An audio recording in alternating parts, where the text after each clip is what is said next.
Que a paz do Mestre Jesus nos envolva, que os benfeitores espirituais,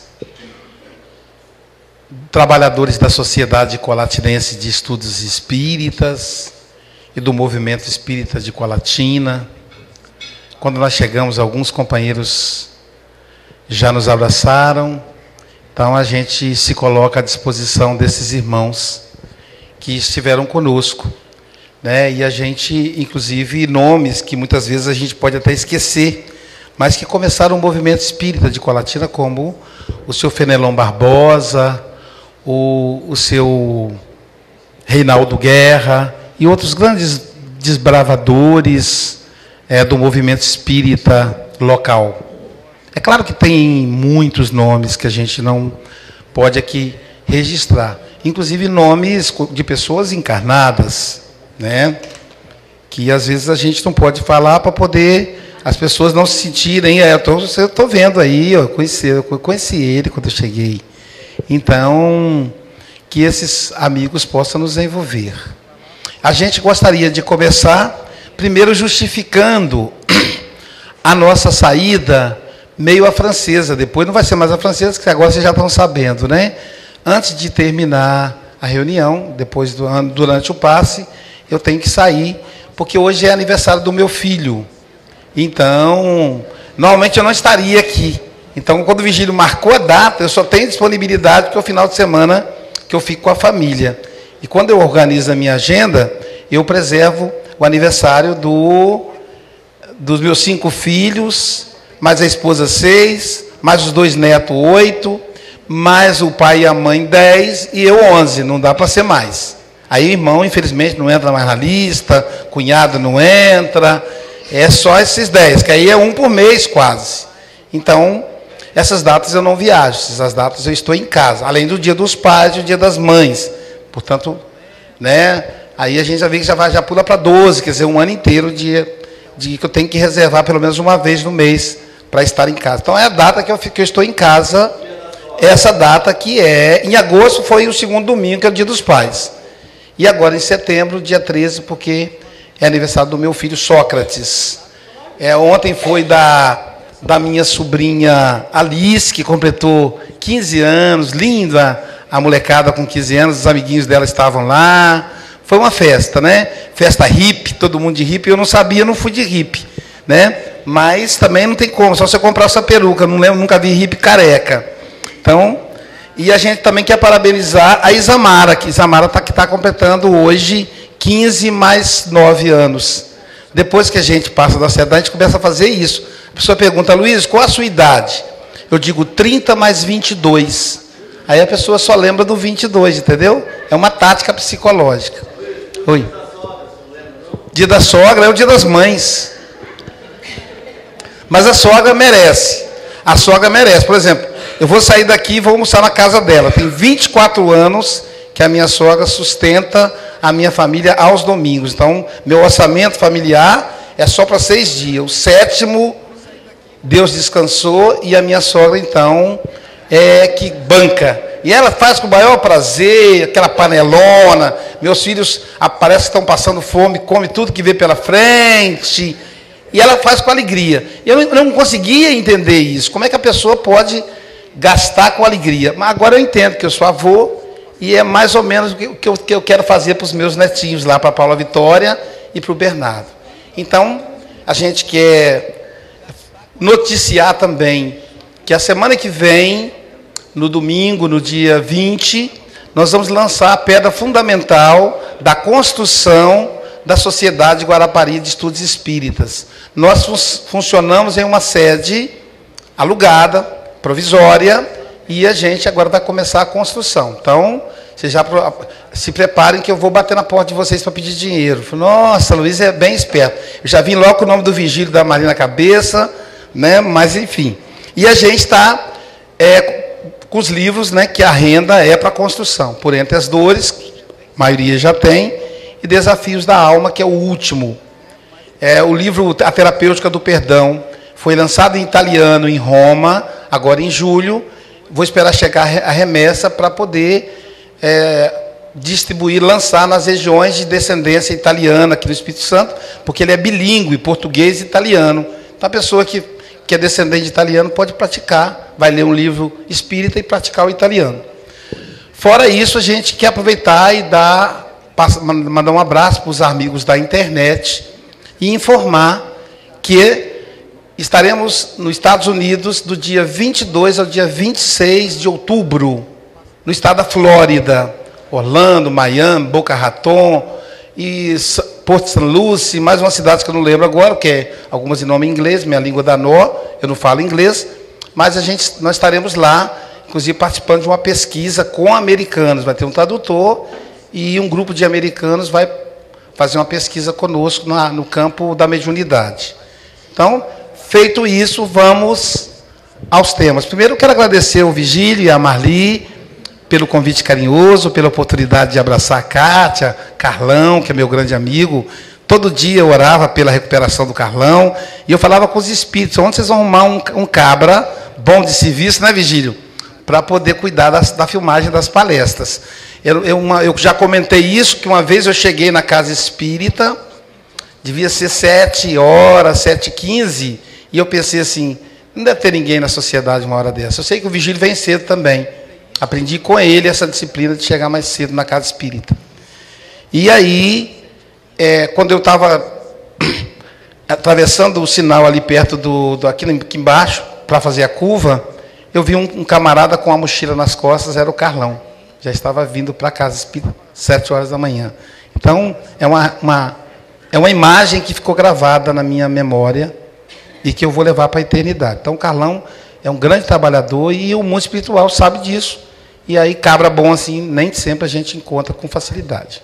Então, eu falei com os espíritos, vamos ajudar o Carlão. E todo dia orava e tal. Ele mandou a foto para mim da cirurgia. Eu aplicava passe nele à distância. E, graças a Deus, passei a mão na barriga dele para ver se eu vi o curativo. Só tem mesmo o calo sexual, não tem mais o curativo. O tema é o céu e inferno. Esse ano, o movimento espírita brasileiro comemora o sesquicentenário da obra O Céu e o Inferno. É uma obra desconhecida para os espíritas. Provavelmente, vocês já devem ter ouvido palestras acerca da obra O Céu e o Inferno. Porque o ano todo está sendo dedicado à divulgação dessa obra. É um livro extraordinário. Um livro de fácil leitura. É realmente por falta de divulgação. O Evangelho segundo o Espiritismo é a grande obra espírita. É a obra espírita mais lida no mundo. O Evangelho segundo o Espiritismo é o livro mais vendido na Bienal de São Paulo por mais de 10 anos. Não é o livro espírita mais vendido. É o livro mais vendido. Isso quer dizer que o Evangelho ganha do Paulo Coelho, ganha da Zíbia Gasparetto, é o livro mais vendido na Bienal. Portanto, o Evangelho, segundo o Espiritismo, é a obra espírita mais vendida. Normalmente, quando a pessoa chega na casa espírita, a gente indica o Evangelho para consolar. Em seguida, a gente indica o Livro dos Espíritos, que na verdade é a primeira obra. É a obra que deveria ser a primeira. E aí a pessoa vai ler o Livro dos Espíritos. Quando a pessoa tem dotes ligados à mediunidade, a gente então orienta a obra, o Livro dos Médiuns. Então, pela ordem seria o Livro dos Espíritos, o Livro dos Médiuns e o Evangelho é o terceiro. E aí, em quarto lugar, a quarta obra é a obra O Céu e o Inferno, que é a única obra da FEB que não é traduzida pelo Guilom Ribeiro. Nosso querido Guilom Ribeiro. Foi traduzido pelo Manuel Quintão. É um outro tradutor. Mas a obra extraordinária. E a quinta obra é o livro A Gênese, que é uma obra científica, muito pouco lida pelos espíritas, porque se assustam com os dados científicos. A obra Gênese é coordenada por Galileu Galilei. Só para vocês terem uma ideia da qualidade da obra. E depois vem obras póstumas, o próprio nome já diz, foi publicado depois do desencarne de Allan Kardec, e o livro que é o Espiritismo, completando aí 7 obras de Allan Kardec. O livro Céu e Inferno, que nos mostra, ele trabalha em duas fases. A primeira fase, ele vai desenvolver a teoria, vai nos mostrar como é que se construiu a teoria teológica da ideia do céu e do inferno e o purgatório. Depois ele vai mostrar que essa teoria é falsa. Sendo falsa, vem aquele ato. Para onde nós vamos então? E aí Allan Kardec, para preencher esse espaço, no último capítulo da obra, ele colhe depoimento de espíritos diversos, bondosos, suicidas, criminosos, inteligentes, medianos, e esses espíritos vão depor para onde foram, já que não foram nem para o céu, nem para o inferno, nem para o purgatório. Então a obra extraordinária, a parte final, então, é como se fosse romance, são histórias verídicas de pessoas que viveram na Terra. Allan Kardec tomou o cuidado de investigar em cartórios a existência dessas pessoas. Bom, na introdução, no início da obra, Allan Kardec vai mostrar que, na verdade, a ideia do céu e do inferno foi uma ideia teológica, uma construção teológica para o controle religioso da época. Quando, no ano 400, o cristianismo se torna a religião oficial de Roma, a partir daí, então, essa ideia é difundida com muito mais dedicação. E aí a gente vai dizer assim, mas Jesus não fala no céu e no inferno na Bíblia? Fala, mas ele não fala nesse céu e inferno geográfico.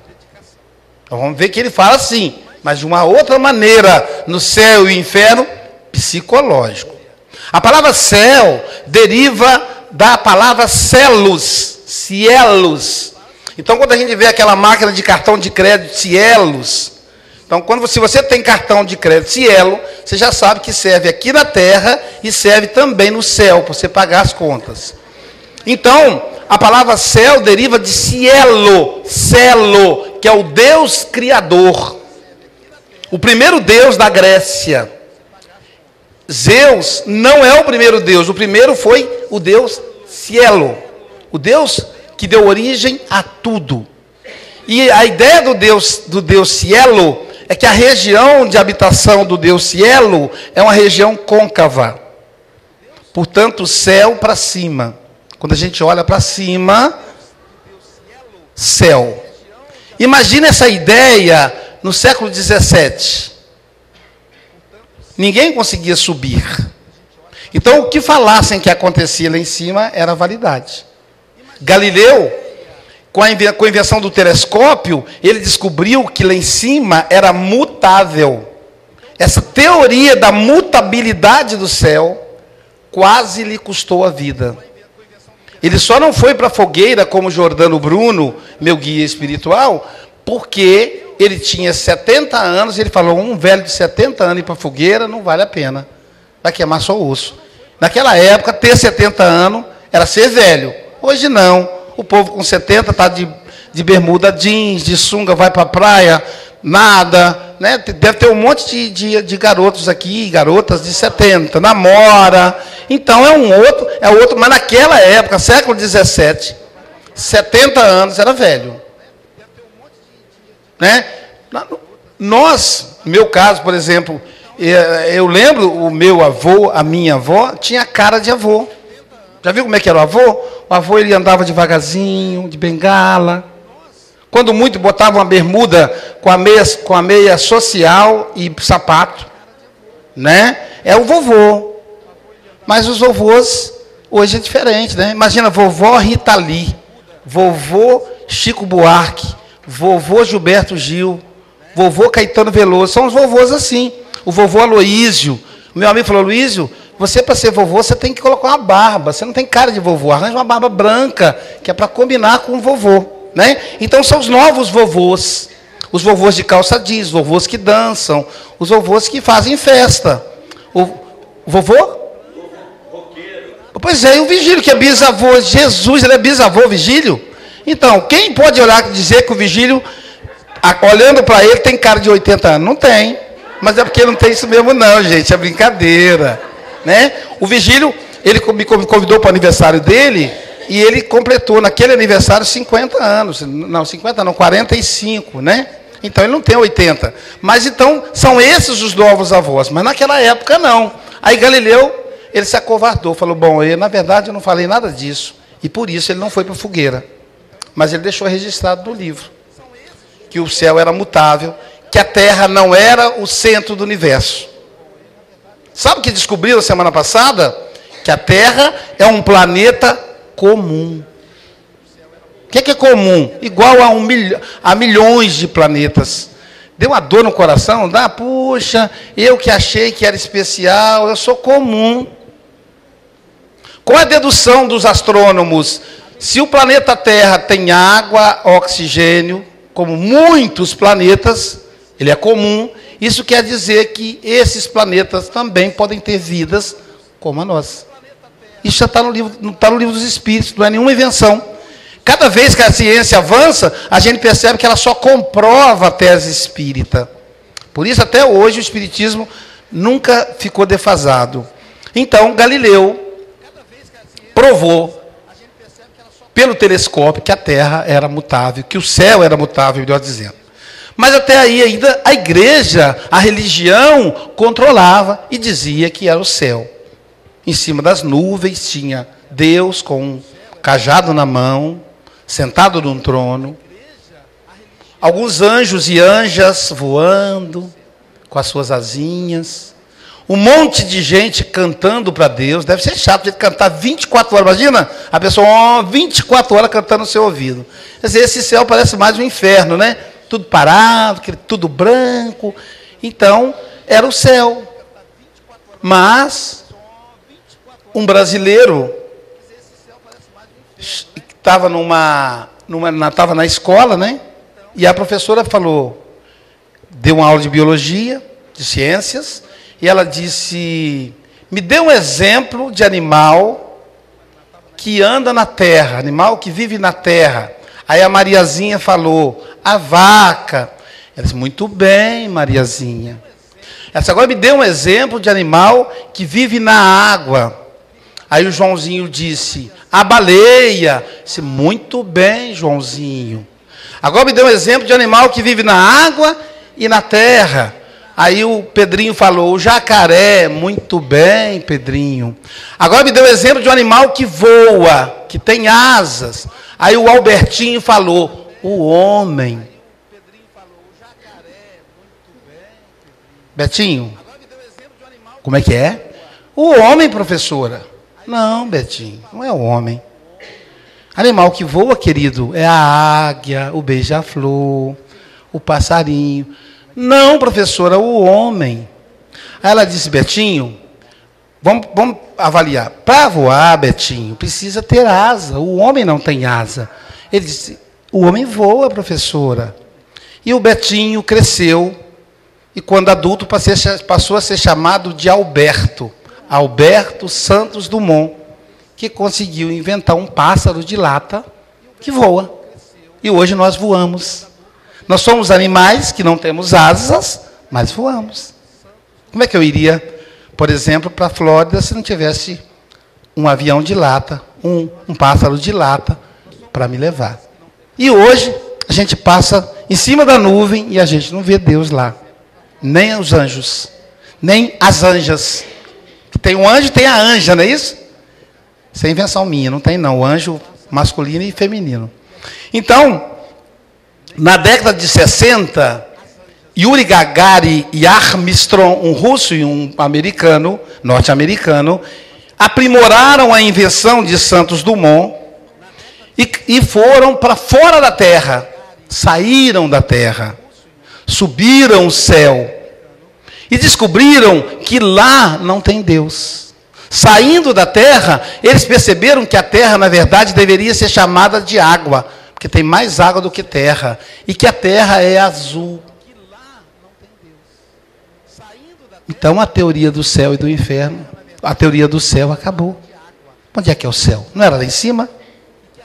Como é que as pessoas conseguem ainda alimentar essa teoria, se não é mais lá em cima? O inferno, então, seria embaixo, no centro da terra. Ainda não inventamos alguma coisa que possa viajar para baixo. Que aí descobriríamos que também não é verdadeira a teoria. É uma teoria para controle, para que o homem pudesse ter alguma coisa palpável na vida após a morte. Mas aí é o seguinte, se você faz o bem, se você peca, se você faz o bem, você vai para o céu. Se você faz o mal, você vai para o inferno. É assim. E aí, e se a pessoa tiver quase empatado? Porque se veja, se a pessoa fizer 50,1 de bem, céu. Mas se ela fizer 50,1 de mal, inferno. Poxa, mas é só 0,1, e aí, mais 2 décimos e ela podia subir. E aí, para equacionar esse problema, criaram o purgatório. Pronto, tem um purgatório. Lá no purgatório, de acordo com a tradição da igreja, as almas ficam penando, aguardando o resultado. E, embora estejamos falando desse assunto, os nossos irmãos mais próximos são os católicos. Os espíritos que assinam a obra espírita são católicos. Mas, não obstante sejam, a gente não pode deixar de falar esse aspecto. Como os umbandistas também são nossos irmãos, porque temos o ponto comum da mediunidade. Então, o purgatório. Durante o purgatório, o que acontece? O católico, ele ora pelos mortos, como nós espíritas oramos. Nesse período, a família, através da oração, pode mandar os 2 décimos que faltam. E aí o cabra que ia para o inferno, ele pode ir para o céu. Purgatório, então, é uma sala de espera. E aí conta uma história que São Pedro, não sei se vocês sabem, São Pedro ele fica na porta de entrada ali esperando. Ele que aprova, vai lá, vem para cá. Então conta a história que São Pedro entrou de férias, final, né? Muitos séculos, e ele resolveu entrar de férias. Para substituí-lo, ele deixou uma estagiária. Coitada da estagiária. Bom, a estagiária ficou lá até que apareceu um senhor que tinha desencarnado, tinha falecido. E esse senhor tinha o nome de João Pedro. Mas todo mundo chamava ele de Pedro. Chegando no purgatório, a secretária perguntou a ele. E essa secretária não é tecnológica, não. Ela tinha aquelas fichas de papel ainda. Ela perguntou à estagiária, qual o nome do senhor? Ele disse Pedro. Todo mundo chamava ele de Pedro. Ela procurou na letra P e não tinha. Aí ela pensou, se eu falar para ele que eu não estou achando a ficha dele, ele vai falar, mas que negócio bagunçado. Bastou São Pedro entrar de férias que a coisa avacalhou por aqui. E aí, o que ela fez? Ela mexeu lá, pegou qualquer ficha lá e falou, puxou a ficha, para todos os efeitos era a ficha dele, né? Na letra P. Ela puxou, olhou e falou, engraçado. Isso engraçado o quê? Se o senhor fizer 49,9, o senhor vai para o purgatório. Se o senhor fizer 40, o senhor vai para o inferno. Se o senhor fizer 50,1, o senhor vai para o céu. No entanto, por incrível que pareça, a ficha do senhor está acusando 50-50. Como assim? O senhor fez 50% de bem e 50% de mal. E empatou.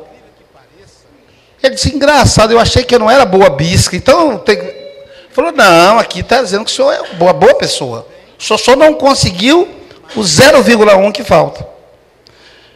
E ele disse, como é que a gente faz? Ela disse, bom, nesse caso aí, deixa eu olhar a lei aqui. Ela pegou um livro lá, simulou que estava olhando o livro, falou, de acordo com o livro aqui, nesse caso, o senhor pode escolher. Isso pode escolher. Então eu vou querer ir para o céu.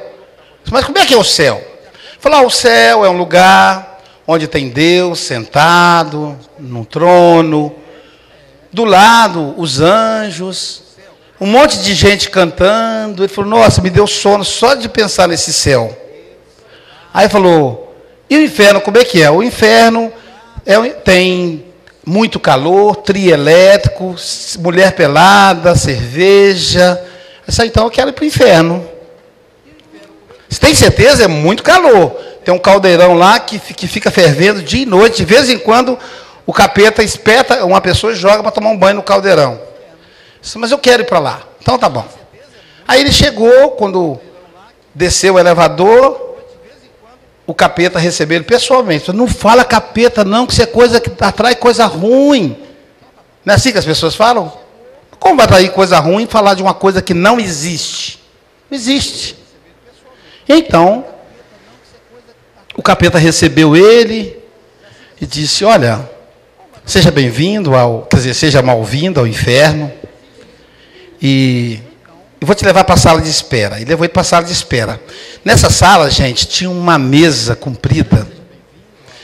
E muita gente, igual ele, esperando. E estavam servindo sopa, mas uma sopa. Eu não sei se vocês já comeram aqui em Colatina, tomaram o angu. Como é que é o nome do lugar que o vigílio me levava? Tinha um lugar que o vigílio me levava, um angu, que é mistura de angu com milho, com queijo, com um monte de tempero. Aquilo aqui deve ser coisa realmente do inferno, porque é coisa gostosa demais. Às vezes eu chegava aqui 1h da manhã, o vigílio me levava para comer esse angu, o angu de Colatina. Eu não posso fazer propaganda do lugar, né, vigílio? Não pode falar propaganda do lugar, não, né? Então, não está patrocinando, então o vigílio me levava. E aí era aquele angu. E o cheiro maravilhoso, o queijo derretido em cima, o tempero. E o camarada falou, nossa, isso aqui não é o inferno, isso é o céu. E aí veio aquelas capetinhas e colocou umas capetinhas todas bonitas, colocou no prato do rapaz, e ele ficou. E aí não tinha talher. De repente, eles trouxeram uma colher para ele comer o angu. Só que essa colher, o cabo dela tinha 1 metro de comprimento. E no meio, entre a colher e a ponta do cabo, era vermelhinho. Estava quente como brasa. Então ele era obrigado a ser educado. Essa história da pessoa pegar com a colher de qualquer jeito, lá no inferno não pode. Tinha que pegar na ponta da colher para conseguir comer, porque no meio queimava a mão dele. Então, ele pegava o angu de Colatina e tentava comer, mas aí não conseguia, porque 1 metro, né? Aí derramava nele, sujava a mesa e falou, agora eu sei por que isso aqui é o inferno. Porque a gente sente o cheiro do negócio, o negócio é gostoso e a gente não consegue comer. Ele ficou decepcionado com o inferno, falou, eu não quero ficar mais aqui não. Aí perguntou a uma moça que estava perto, falou, vem cá, eu posso mudar de ideia? Falou, eu vou conversar com a secretária. Telefonou para a secretária, falou, pode. Aí ele voltou para a sala de espera. Falou, eu arrependi, não gostei do inferno, então eu gostaria de ir para o céu agora, para ver como é que é lá. Aí foi para o céu. Na entrada do céu veio um anjo e recebeu ele, com 2 asas batendo. E ele falou, como é que é o céu? Ele falou, primeiro você vai para uma sala de espera. Quando ele chegou na sala de espera do céu, tinha uma mesa. E as pessoas sentadas em volta da mesa. Ele falou, igualzinho o inferno. E de repente, lá no céu, estavam fazendo o angu de Colatina. Falou, até isso é parecido. Vai ver que foi com esse pessoal do céu que o rapaz aprendeu a receita para fazer o angu que o vigílio leva a Luiz para comer. E aí, estavam comendo o angu de Colatina, fazendo ali. E aquele cheiro, de repente veio uma anja muito bonita e despejou um pouco de angu no prato da pessoa. Do rapaz, do senhor. Ele olhou e não viu talher. Falou, meu Deus do céu, que surpresa virá. Daqui a pouquinho, gente, servem a ele uma colher com 1 metro de comprimento e vermelho no meio. Ele disse, qual a diferença? Que graça, não tem diferença. Aí, muito bem, aí sentou. Aí ele observou as pessoas. Sabe o que as pessoas faziam? Com a colher de cá, o camarada colocava no prato do outro e dava para o outro comer. Perceberam a diferença? Entenderam? Todo mundo entendeu? Então, partilha.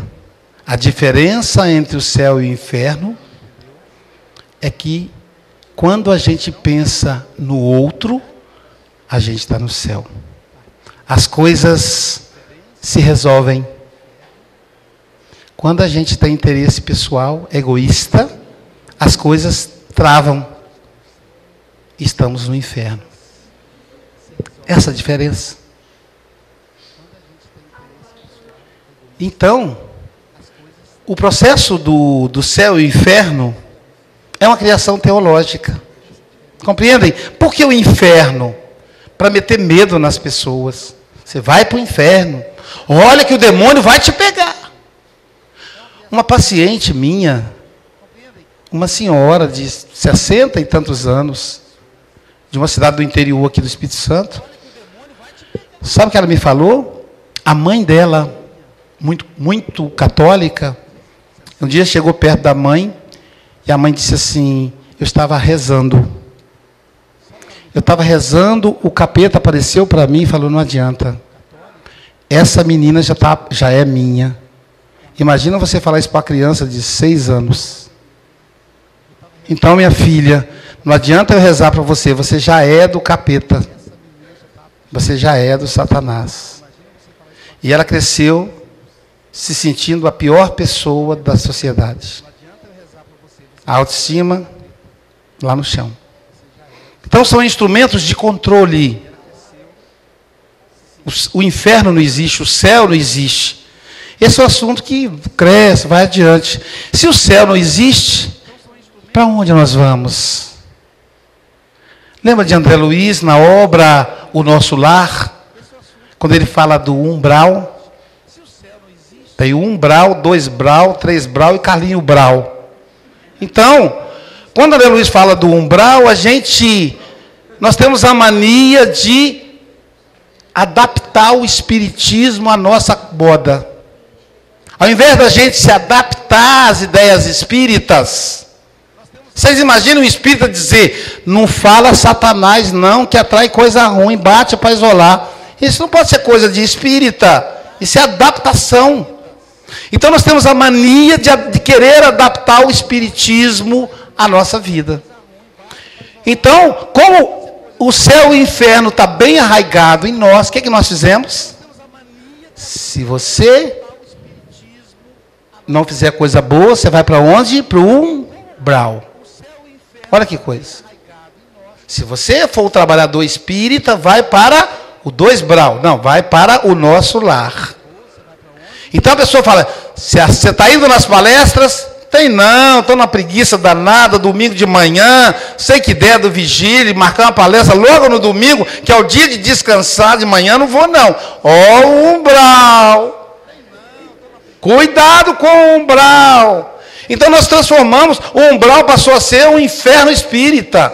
E é um equívoco.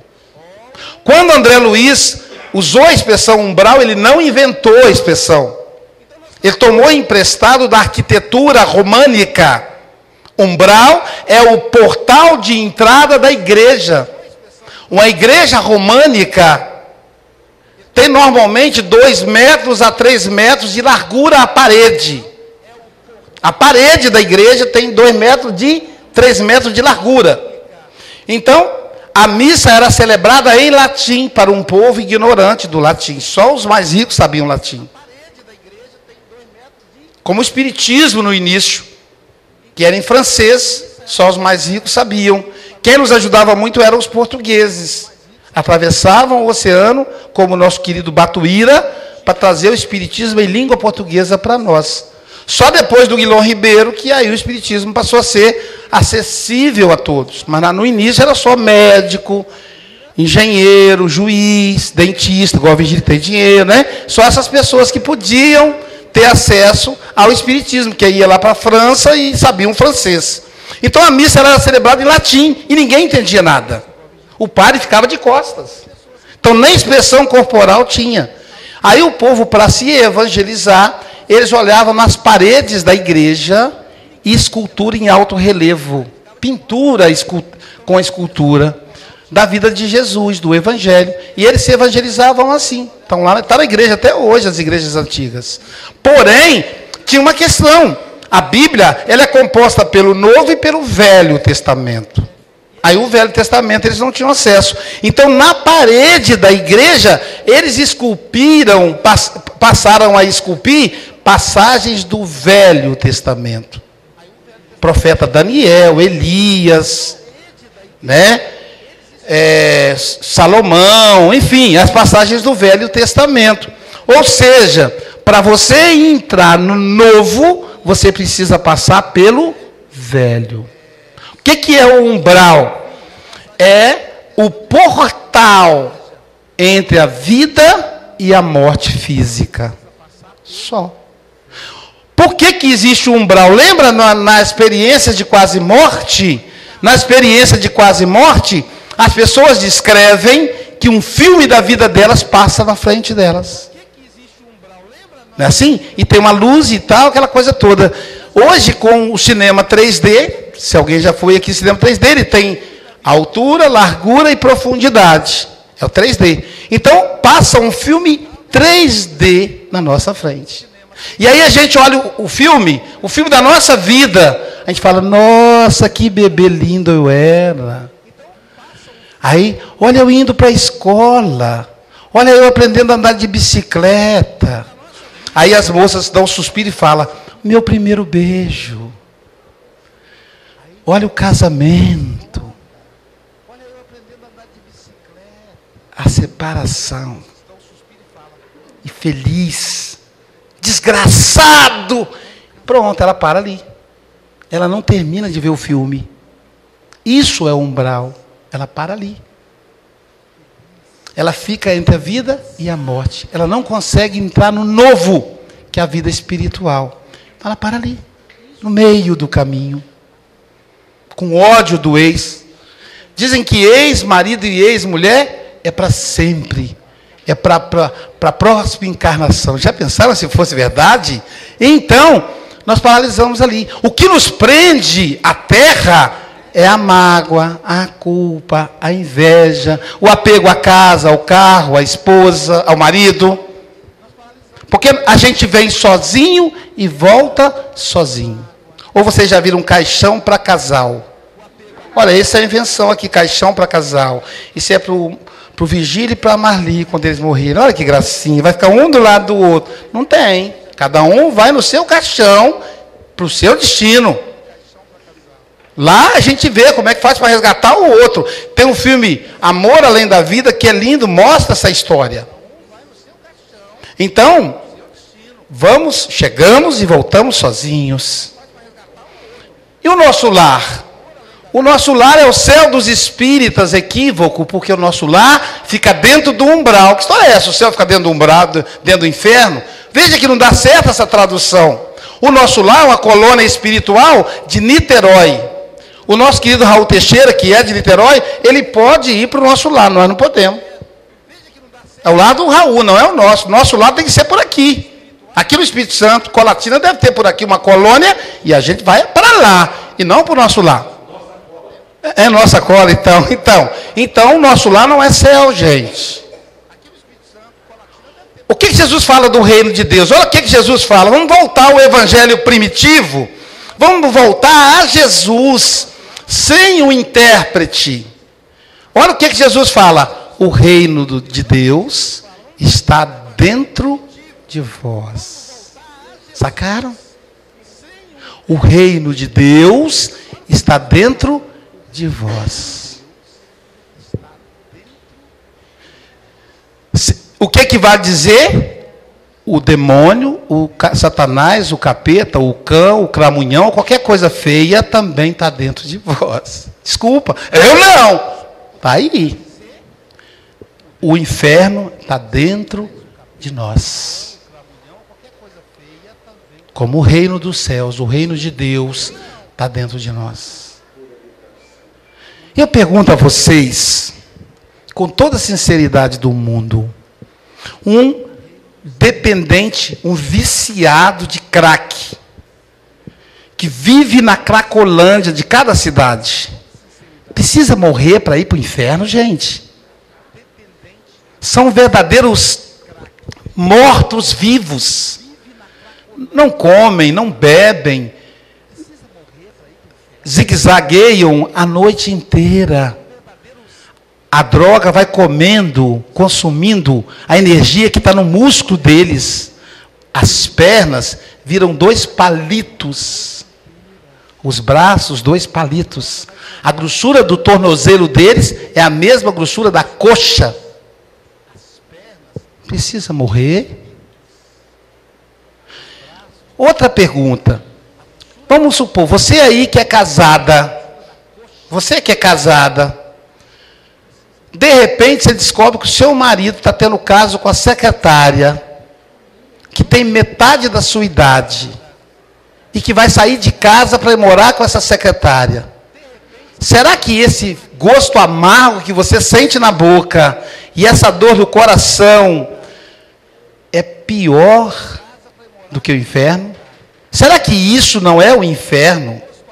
Afinal, os homens nunca saem de casa para ir morar com a mulher o dobro da idade da esposa. Já viram alguém falar? Ô, meu bem, infelizmente, né? É aquilo, você tem 40, eu me apaixonei por uma garota de 80, eu quero ir embora. Eu nunca vi um homem dizer isso. Por que os homens só gostam da metade, né? Eles tinham gostado do dobro também. Então, uma mulher abandonada, com a autoestima lá no chão, é uma dor. Nós estamos brincando com coisa séria. É uma dor quase que intransponível. Eu sou psicanalista e as minhas pacientes falam: doutor, eu não consigo suportar essa dor, é muito forte. E mesmo quando o marido não sai de casa, houve caso do marido falar para mim assim: ô Aloysio, o que eu faço? Eu chego em casa, ela está chorando. O remorso corrói o meu peito. Eu digo, esse é o preço que você paga para você aprender a nunca mais trair a mulher que te ama. Porque se ele ama a esposa, ele vai ver a esposa chorando sozinha. E ele não pode fazer nada, entendeu, gente? Isso é inferno. Da mesma forma como o homem também, que tem a sua esposa, que ama a sua esposa, que se dedica a ela, e de repente o vizinho, quando ele sai de casa, o vizinho pula a janela e substitui ele na cama. E ele descobre. Porque enquanto a gente não sabe, não tem problema.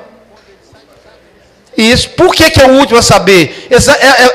É o inconsciente tentando te preservar da dor. Porque ser traído não é problema. O problema é quando a gente descobre. É ou não é? Quando você não sabe, está tudo certo. Mas quando descobre, que dor, né, gente? Que dor. E a dor de quem trai?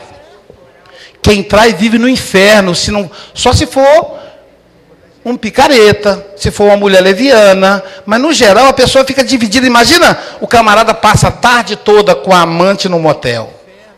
O motel, que é um ambiente espiritual maravilhoso, só tem espírito superior no motel. Né? Às vezes eu fico pensando, o casal que vai para o motel, vai caçar o que no motel? Depois ele reclama. Ah, a coisa piorou, porque você caçou onde não devia. As entidades sexólatras, elas ficam lá esperando uma vítima para vampirizar. Então o cabra passou a tarde inteira no motel. Na cabeça da esposa, ele estava trabalhando.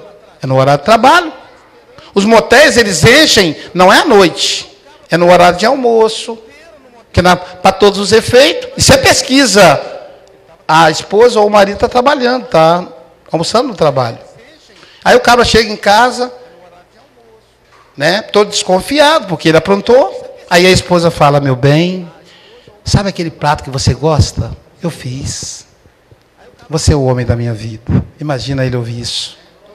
Imagina ele ouvir isso, gente. A culpa que envolve ele.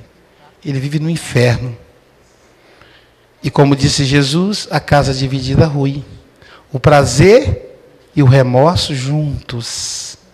O prazer e a dor juntos. Aí ele ameaça separar da amante, a amante fala: eu vou me matar. E ele fica tentando conciliar as duas, até uma abandonar ele.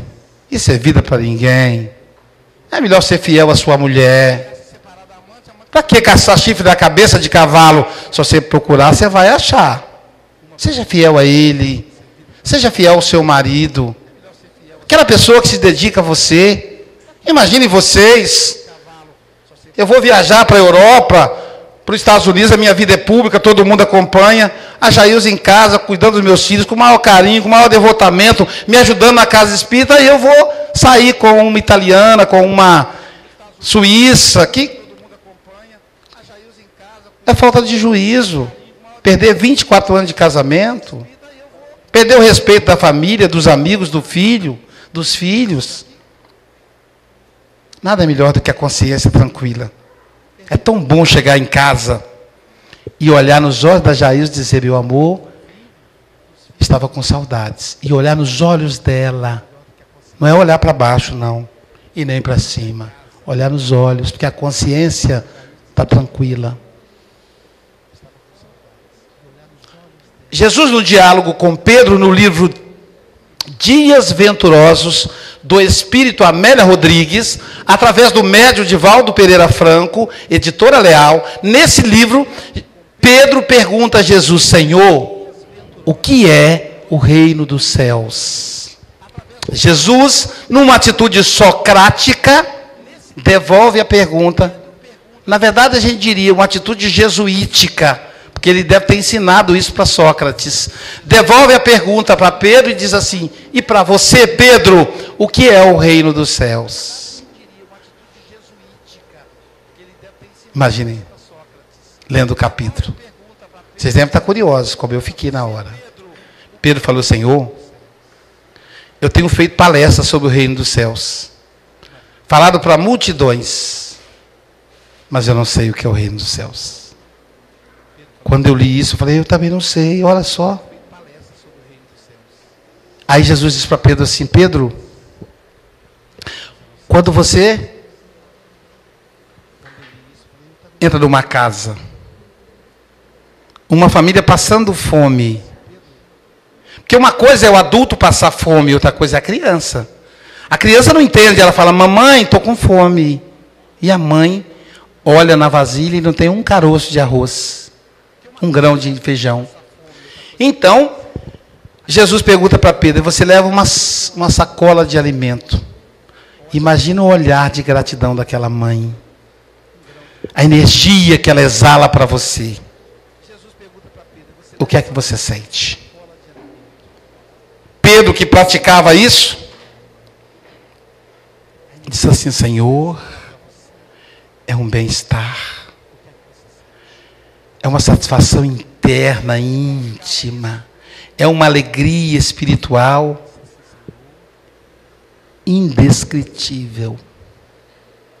Aí Jesus disse para ele: isso é o reino dos céus. Viu, gente? Isso é o reino dos céus. E quando você chega em casa, a esposa te olha com um sorriso, te dando boas-vindas. O netinho abraça a sua perna procurando a moedinha. Todo vovô carrega a moeda no bolso, já estou treinando para fazer isso. Os meus filhos faziam isso com meu pai, quando pequenos. E aí quando o seu netinho agarra a sua perna e fala, como diz o Bernardo, ro-ro, ele não fala vovô, ele fala ro-ro. O que é que você sente? Isso é o reino dos céus. Aí Pedro fala assim: mas Senhor, às vezes eu chego em casa e a minha esposa esbraveja. A minha esposa está com TPM. Mentira, Pedro não falou isso, porque na época não tinha esse termo. Eu me sinto, eu fico aborrecido, fico chateado, Senhor. Às vezes, as pessoas me acusam de me apropriar dos bens dos pobres. Na casa do caminho, os apóstolos se divergem, debatem por coisas menores, se aborrecem, um sai dali, outro sai de cá. E eu me sinto tão mal. Aí Jesus diz: aí você saiu do reino dos céus. Santo Agostinho, aliás, São Vicente de Paulo, no Evangelho segundo o Espiritismo, no capítulo da caridade, ele diz assim: a característica do espírito elevado é o desinteresse pessoal. Lembra da colher? Quem é elevado, já vive no reino dos céus, tem desinteresse pessoal. O interesse pessoal é a nossa barreira para a paz interior. Então, de maneira que nós vivemos ora no céu, ora no inferno. Às vezes eu acordo, ou vou me deitar, melhor dizendo, ou vou me deitar e olho o pôr do sol de Colatina. Carlão postou esse dia, alguém aqui da sociedade, na comunidade do WhatsApp, e olho o pôr do sol de Colatina, em oração, estou no reino dos céus. Deito, faço uma oração, passo uma noite maravilhosa.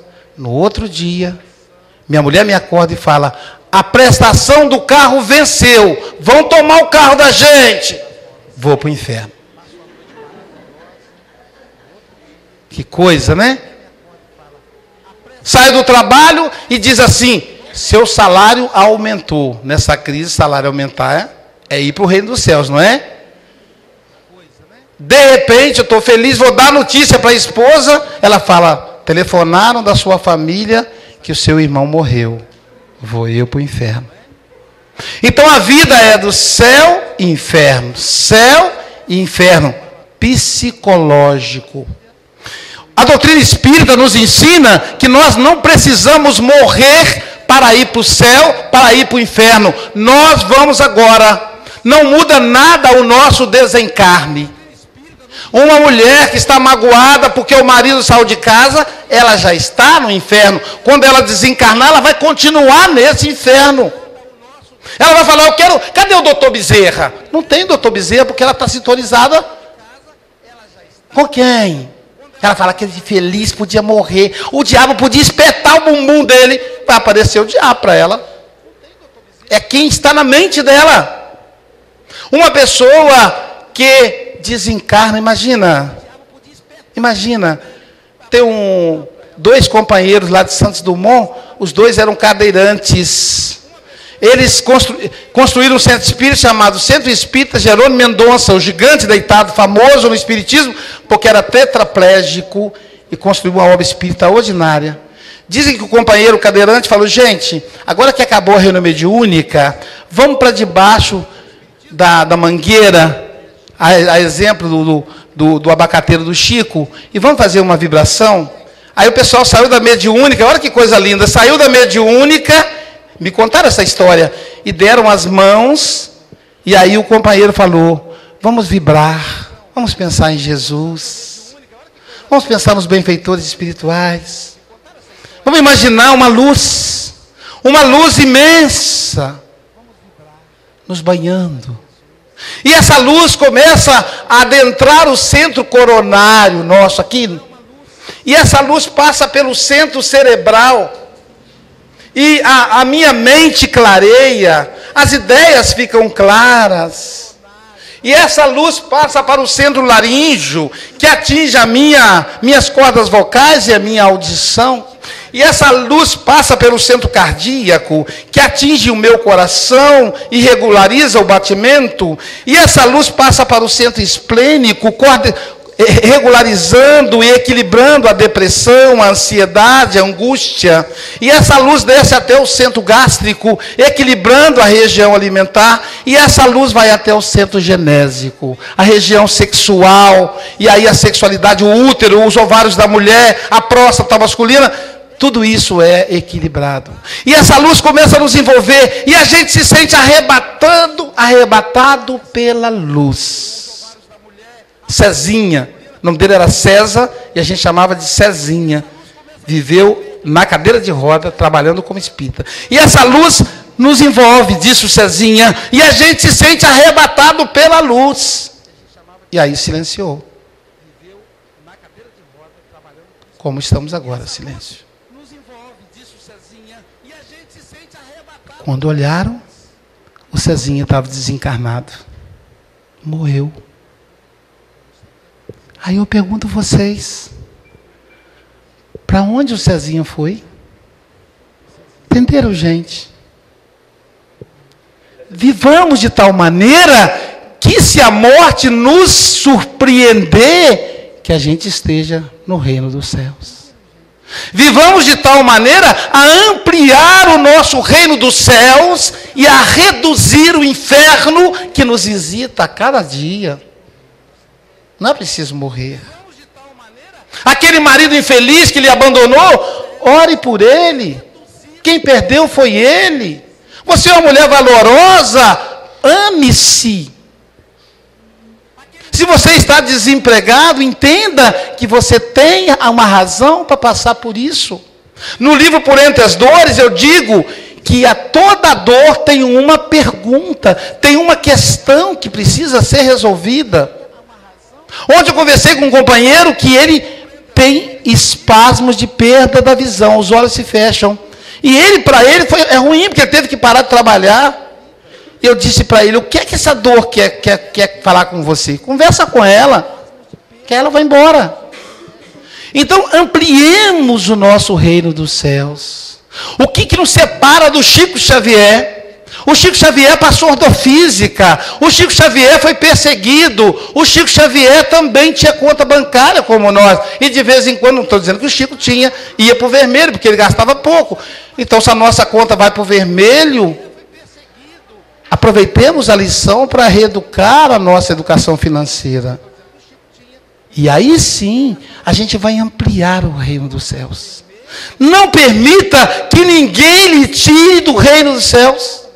Chegou em casa, a esposa está mal-humorada, olha para você e fala, chupou limão? Ele disse, mas fiz uma limonada porque eu te amo. Pronto. Você chegou em casa, o marido barrigudo, com a cara feia, careca, você te olha com a cara atravessada, você fala, amor, você é tão lindo.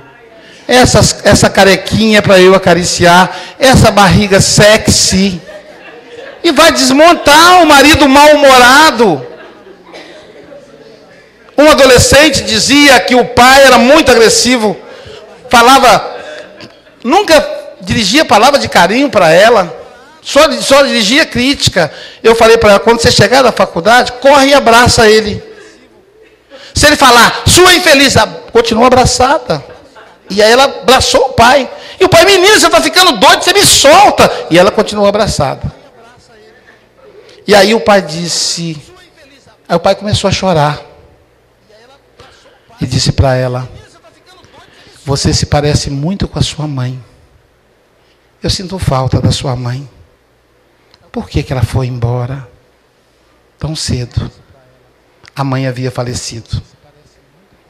Toda vez que eu olho para você, eu vejo ela. E aí eu fico bravo com você, minha filha. Mas você, minha filha, é o maior tesouro que eu tenho nesse mundo. Me perdoa. Abraça sempre seu pai. Eu estava carente desse abraço. E dali para frente, nunca mais o pai lhe dirigiu palavras de agressividade. O reino dos céus está dentro de nós. Cabe a nós ampliá-lo. Servir. Sirva. Um jovem espírita procurou o Chico Xavier e disse, Chico, eu sou espírita desde que nasci. Meu pai, juiz de direito, me deu uma vida confortável. Eu não precisei trabalhar, pude estudar, tenho carro, tenho uma namorada bonita. Mas, no entanto, tendo tudo, tem um buraco no meu coração. Eu não sou feliz. Eu tenho saúde, mas não sou feliz. Eu vou à casa espírita, mas não sou feliz. Por que, Chico? Aí o Chico disse, o Emmanuel está me dizendo que você ainda não é feliz porque não distribui o que você tem com os outros. Você precisa do outro para ser feliz. Você precisa da gratidão do outro para irradiar luz para você. Então, quando nós visitamos o vovô Simeão, não são os velhinhos que recebem o nosso carinho. Somos nós que somos presenteados com a gratidão deles. Quando vamos à irmã Sheila, Não são as crianças, agora nem tão crianças mais, que cresceram, que recebe a nossa caridade. Somos nós quem recebemos a caridade deles. Vendo aqueles olhinhos ávidos, atenciosos, prestando atenção no nosso exemplo, para se espelharem e serem diferentes um dia. Ampliemos o reino dos céus, dizendo: Pai nosso que estais na luz dos sóis infinitos, Pai de todos os aflitos deste mundo de escarcéus, santificado Senhor, seja o vosso nome sublime, que em todo o universo exprime ternura, concórdia e amor. Venha ao nosso coração com o teu reino de bondade, de paz e de prosperidade, na luta da redenção. Cumpra-se o teu mandamento, que não vacila nem erra, no céu como em toda a terra, de luta e de sofrimento. Com a proteção de Jesus, livra a nossa alma do erro, sobre o mundo de desterro, distante da tua luz. Cuidai, Senhor, dos nossos débitos tenebrosos, de passados escabrosos, de iniquidade, de dor. Auxilia-nos a sermos cristãos, a amar os nossos irmãos que vivem longe do bem. Livra a nossa alma do erro, sobre o mundo de desterro, distante da tua luz. Que a nossa ideal igreja tenha no altar a caridade. E que, Pai, seja feita sempre a sua vontade, o seu amor, que assim seja. Muita paz a todos.